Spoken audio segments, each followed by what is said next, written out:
wish you the best on your new book. You want to talk a preview on your ebook coming out? Right, yeah, I've got a small new book, initially coming out as an ebook called The Persuasion Slide, and it's about a model that I developed for the persuasion process, basically trying to translate some of the scientific theories that are out there into something that's really simple for business people to use in their own marketing efforts, and to tease apart different parts of the persuasion process into first getting the customer's attention and starting that motivation process, which would be sort of the nudge at the top of the slide. Right. Imagine a kid's slide where the little kid gets a little push from mom or dad at the top, or even uses their own arms to push themselves forward.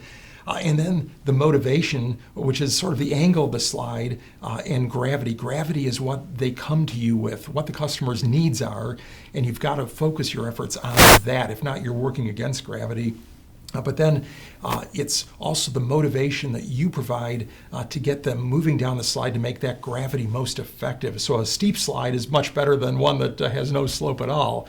And the two kinds of motivation are conscious and non-conscious. And often we think about these conscious motivators as features, benefits, price, discounts.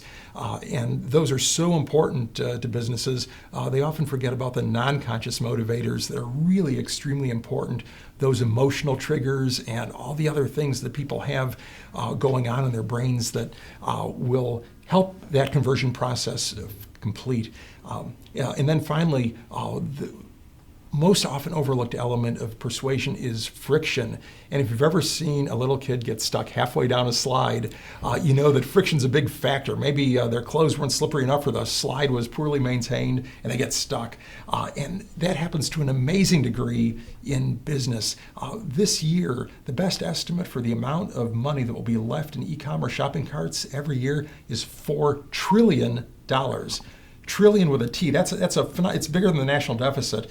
And you think of all the marketing effort that went into creating that, all the clicks that were paid for by e-commerce companies, all the advertising they did, the ads they ran, the effort they put into building their websites and displaying their products and offering people free shipping and so on, but it didn't quite work and people bailed out before the end. Right. And so friction is absolutely critical, and eliminating that friction, as Amazon has done, for example, in its one-click ordering, is a lesson for every business. And so my persuasion slide model basically walks through this both for digital marketers who are operating online, as well as other kinds of marketers who may be in in-person sales or a nonprofit looking for donations or volunteers.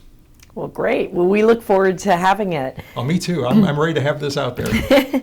Great. Well, thank you for your time. Well, thank you, Michelle. It's been a lot of fun.